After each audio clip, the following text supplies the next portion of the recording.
Rafale मामले पर कांग्रेस ने बड़ा दावा किया है। दिल्ली में एक प्रेस कॉन्फ्रेंस में एक ऑडियो टेप जारी करते हुए पार्टी लीडर रणदीप सुरजेवाला ने इस ऑडियो टेप की बुनियाद पर दावा किया कि राफेल सौदे की तमाम जानकारी साबिक वजीर दिफा मनोहर पर्रिकर के बेडरूम में मौजूद है।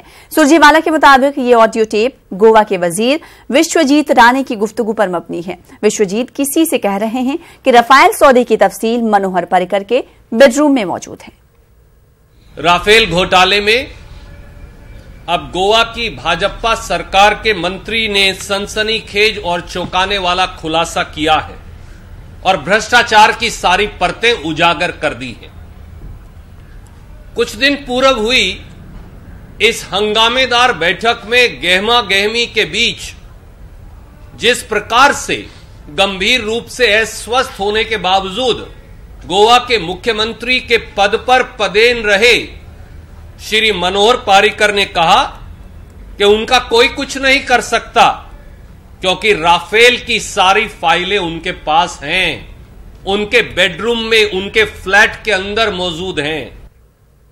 उधर अरुण शौरी, प्रशांत भूषण और यशवंत सिन्हा ने राफेल मामले पर सुप्रीम कोर्ट के फैसले पर नजरसानी की अपील दायर करने का फैसला किया है।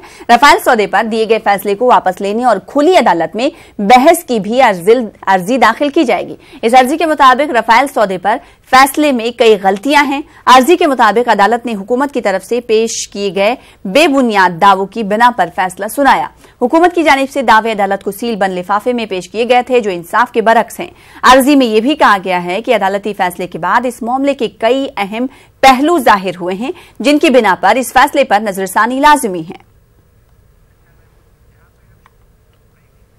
सबरीमाला मंदिर के अंदर पहली बार 2 खवातीन के दाखिल होने में कामयाबी मिली है। दोनों खवातीन की उम्र तकरीबन 40 साल बताई जा रही है। दोनों खवातीन आज सुबह मंदिर के गर्भगृह तक पहुंच गई थी, जबकि दोनों खवातीन को मंदिर के अहम हिस्सों में जाने से रोक दिया गया।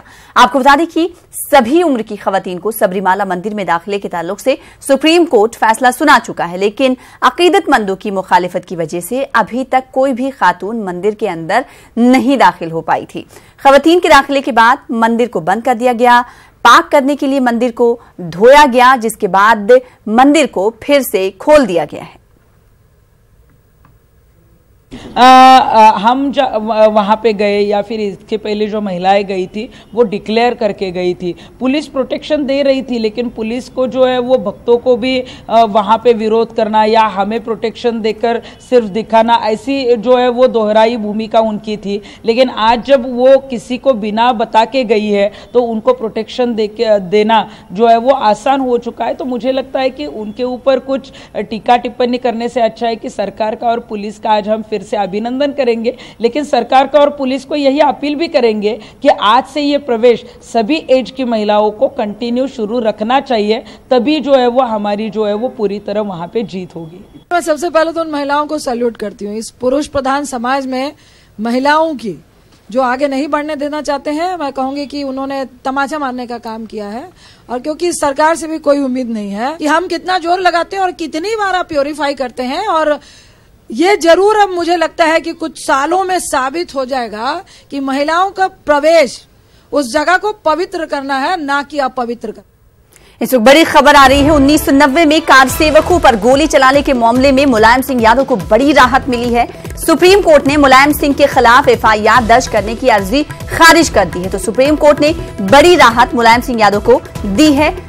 हाई कोर्ट के फैसले के खिलाफ अपील दाखिल करने में देरी हुई, इसी बुनियाद पर अर्जी खारिज की जाती है। सुप्रीम कोर्ट ने यह तबसरा करते हुए बड़ी राहत मुलायम सिंह यादव को दी है। 1990 का यह मामला है और 1990 में कार सेवकों पर गोली चलाने के मामले में आज ये राहत मुलायम सिंह यादव को मिली है। बड़ी राहत मानी जा रही है।